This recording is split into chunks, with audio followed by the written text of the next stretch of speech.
Tosh, you better shut up. You're getting way off base here. There's nothing to this. You're a conspiracy freak.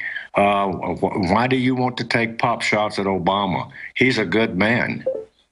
I don't know what they're planning up there, but I do know that their incompetency is causing almost a damn conspiracy. It's making me wonder, are they really involved in this, creating diversions that takes us away from what's really going on? All right, now I start talking like a conspirator.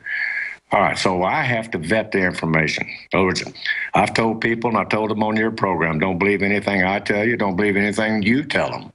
Get out and do it themselves, do their own legwork. All we can do, all you can do is point to people where to go to. I agree. Specifically, though, there's now been intelligence reports come out, and then finally the FBI denied it. They admitted it 2 days ago. So some of this is coming out. We saw the shooter up in Ottawa a few days ago. What I'm getting at here with you, I guess yesterday, what I'm getting, or 2 days ago, what I'm getting at here with you is... We have reports on that, too. Yeah, your Skype cut out. Specifically, what do you know about Islamicists in Mexico and U.S. training bases with them? Tell us what you know. Okay, I went in on a program, I think it was yours or Hagman and Hagman, and then at that point in time, the intelligence report that there was an infiltration coming across in the flux of the children and all that kind of stuff, that they picked up, I think it was 9 Somalis, according to the Border Patrol, and these Somalis were filtered through Mexico, up through the porous border, between places like Antelope Wells, Columbus, Palomas, and the Juarez segment, which is a very desolate, remote area of the desert Southwest at the 3-foot fence down there. So now, was that happening? Okay. They said that these things, they were already staging in safe houses in Las Vegas, Houston, Texas, Atlanta, Georgia, and they were infiltrating through porous borders in McAllen and those areas down south through Lajitas. And all this intelligence through the task force out of Fort Bliss, Texas, went through proper channels. The person that I'm talking about was transferred to drone school to train before he went over to Afghanistan. He gets in Afghanistan and says, hey, man, the same operation's going on over here that was going on in Mexico. I'm saying, wait a minute, you're saying that we're putting guns in the Zetas' hands? He says, not direct.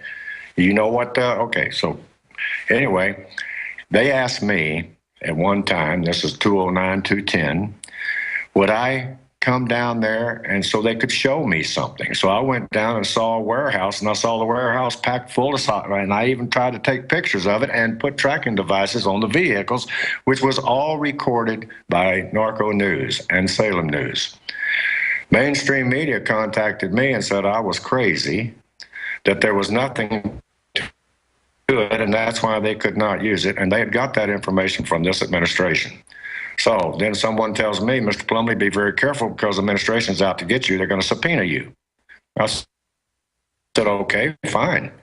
I'll honor that subpoena when someone else honors their subpoena or gets issued a subpoena, and I will stand side by side with that person and raise my right hand, and I will tell them, that committee, where this information come from, if that person would do likewise. Now, I blocked out the name there, but everybody knows who I'm talking about. I don't like to throw names out there, but so far I haven't heard anything from the subpoena, but I did hear some other things that I'm upsetting some people because I'm going into methods and procedures, and here's the problem, their problem. I'm not a government agent. I'm not employed. I don't take the U.S. government Treasury's money. This information is coming to me. There are people that are dedicated to saving this Constitution, and they're seeing it gradually through a process of evolution being eroded. And it's being eroded by incompetent people put in strategic positions that stops the actual flow of intelligence that is needed in order to save this country's... Now, let's stop right there. You told Nico and others specifically, repeat what you told us about not just radical Islamicists coming across the border, but a training base in Mexico. And did you... That's the reason I came down here, while we're bringing it up to date. The information I got, and I'm still down here checking that out. I haven't released. I said, that's what I'm coming down here for. Here's the report. There is two training bases. One between out here in the desert Southwest in Chihuahua, which is directly between El Paso and Nogales. That area, Antelope Wells. It's very porous down there. I'm trying to get in touch with the Border Patrol right now to find out if they've had any reports of that. I do have a Border Patrol contact out of Santa Teresa, and he told me there's truth to that. However, I can't go out public at this point and say, I'm trying to get pictures. I'm trying to find out for sure. I'm trying to get next to the Marinos down there that are stationed in Palomas across from Columbus, New Mexico. In other words, they did a raid on a ranch here back in 2010, and it's recorded, and pictures of us shaking hands with the Border Patrol as the Mexican Marinos was raiding the ranch, and they found weapons there, U.S. weapons. Now, that was blocked out because, quote, national security. Sure, let me say this. Shelly Castile, who was a high-level DEA agent, Vietnam vet, Border Patrol before that, DEA. Obviously, you know who we're talking about. Yes. Also a source for Gary Webb and others. Right. They set him up for just selling a few shotguns and stuff when he got divorced to raise money and put him in prison for a while. He said on my show in 2003, in studio, there's video of it on YouTube, that they were going to arm secret armies called Zetas down by the King Ranch, and that he'd been asked to go train these secret armies. They were going to claim that it was an infiltration and that the Mexican army that was trained in the U.S. had turned against the Mexican government and formed the Zetas, but it wasn't true. When he said that, they came after him. So now you're because I don't want to get this wrong, what I'd heard you were saying, because you were talking to the producers, and correct me if I'm wrong, is that there may be Islamicist training bases that the West is protecting in Mexico. We've seen that leaking out in the news that they supposedly have training camps. That's what the whole thing I'm down here for on this particular situation. But you haven't confirmed that. Well, wait a minute. Yes, okay, Sally was right on. In fact, some of us boys helped support him while he was in prison because he got a wrong deal. We're trying now to get his pension back from him because his information has proved to be 100%. Now, I'm going to go real fast and speed up here. Sally also knows about Hangar 3 because he ended up refueling one of our aircraft down there, and that's how I know Sally. And that goes back into Iran-Contra to the secret air base known as Santa Elena, Costa Rica, and known as Point West in Oliver North's notebook. So Sally has a long history, and that's sure. What you just said is absolutely right. They jumped on that man, and they discredited his deal and robbed his pension and ruined him. Now, he had also passed some of the same information to Gary Webb. Now, I'm going to get into the Gary Webb bill. Gary Webb received copies of the Gary Hart map. Also, there was a Marine colonel that allegedly committed suicide, but they say it was murder. Okay, get into all that kind of stuff. At one point, Webb had that, but Webb could not connect the dots. Webb was a damn good reporter.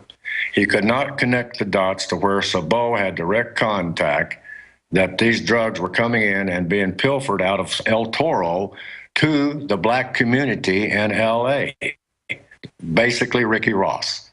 I went to and talked to Maxine Waters and Ricky Ross' attorney, and I told him this, the same night that Sally and Michael Rupert, who has also recently committed suicide, had challenged CIA Director Dush at that particular point in time at the high school. I went on 6 o'clock news that night and said I didn't want to see a race riot started over this information. The dots had not been connected at that particular time. Webb did not use the Sabo story because he could not confirm it as being factual. That did not upset me, and it did not upset the other people. In fact, we supported Webb the best that we could. Nick Skoll turned around, took part of the Sabo story, Marine Colonel James Sabo, took his story, and he did an article, I Run Cocaine or Cocaine Airways, did a couple articles on me about my knowledge about El Toro and flying C-130s into El Toro to be offloaded with drugs and then reloaded through China Lakes with weapons and going down to the Contra. All right, that was also confirmed by Gary Webb and his security advisor, Bill Holden. That's all record now. That's all, okay, that goes to the Kerry Committee. This was all testimony of the Kerry Committee, and they classified my testimony and also classified what Sally had told them, their investigators. He did not go in front of committee because he was DEA. That information was confirmed. but yet they went after him on weapons that he sold. And in law enforcement, they exchange weapons all the time. Hell, we sell, shit, want to buy this one? Hell, no, I got this one. This is a good Smith & 40. This is a 9. This is a Ruger, you know. Oh, yeah, okay. Well, he just had a divorce. I remember he was having money troubles on my show trying to sell books. He went and tried to sell like 10 of his guns at a gun show in the divorce, and then they came and grabbed him. That's the way the ball goes. In other words, Sully made a bad mistake. Now, look at hindsight, so quarterbacking, yeah, he knows it. When he was in prison, I sent him money down there and helped him out. And we talked about it. And I told him, I said, Sully, you got to get out there public. And we're getting off on Sully, but this ties into Webb, and also to Nick Skoll. The book, the article "I Run Drugs for Uncle Sam" was published in 1990, April of 1990, before Colonel Chabot was killed, and that map was recorded in that article. That article through San Diego Reader has now been made into a book. Not my book. I don't have nothing to do with it. Also, Gary Webb knew about all that because he was receiving information, because he was working on the Ricky Ross thing, but he could not connect the dots to prove definitely. And 2 months before he died, he called me and he said, I'm ready to come on your show. I want to put this stuff on the website. I've connected the dots. He called me and asked me, what should he do? And I hadn't talked to him in about 6 months. And I said, what do you mean? Okay, now, Nick, I'm not saying, okay, I'm not saying, on the Gary Webb thing, here's my position on that. Yes, he committed suicide, but he was programmed through the Merca things, and you can verify this through The Men Who Stared at Goats, that movie, because on the back scene of that trailer, the documentation is proving there from Merca, Mockingbird, and all these kind of things are psychological warfare, sublimination, that can pressure until they can subliminate and make you do things to yourself that you normally wouldn't do. Now, that's my position. So you think they may have grabbed him and programmed him and then had him do it because... I think he was programmed a year before he did the act because he was gradually getting on to things that was best left unheard of. Okay, Rupert, same way. And also Sully Castile.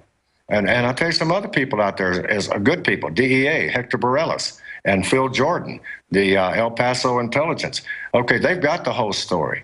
The documentation was released to the committee, which turned right around and classified a committee secret, sensitive top secret, and is still classified today.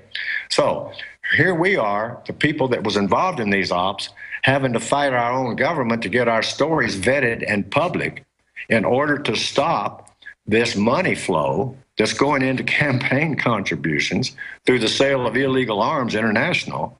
And that's still going on today, in my opinion. That's what I'm working on. That's why I have to come out here and let you people know this is what I'm working on before the fact. Otherwise, I'm going to go to a federal prison and be shut up, or I'm going to have an accident like Hastings and some of these other people. Now, okay, that makes oh yeah, they blew Hastings up. I even talked to his friends and family, and he was running from the feds when they killed him. Well, all right, there you are. I mean, you've heard me say this, and I've said it on your program. There is another world out there that the 8 to 5 American cannot even comprehend that exists. And some of us guys play in that world. I call it the sandbox. And some of us don't play too smart, and that's what they want. Now, okay, back to the Webb deal. So Webb, I'm not sure of the date, but a couple of months, weeks, maybe, whatever. What should I do? Man, you got to go public. I can't go public because I don't have the goods. The dots aren't connecting. Okay, what could I do? It wasn't a question that they're going to kill you. It wasn't a question. Okay, that came later. In other words, his editors, who I think some of them worked for the CIA or took some of the CIA money to discredit that man. And well, it actually came out that the LA Times was with a CIA operative as its head. The CIA declassified that 2 weeks ago. Tosh, here's what we got to do. Will you come back on just on the Gary Webb issue next week via Skype for 30 minutes so we can finish up? Yeah, I think it'd be a dang good thing. Well, listen, if you want to get this out now, we can give you a 30-minute break and have the Nightly News interview you just on Gary Webb for the Nightly News, get it all knocked out of the park right now. Well, here's the thing. Okay, we can do it. Let's let this digest here. Sure. We're out of time. We'll do it next week. I want to thank you. I want to thank you with your courage. You've been vetted by Congress repeatedly, and you've been doing this forever. We thank you so much. You're an amazing individual. We'll be back with the author of the Biological Weapons Treaty. We're on the march.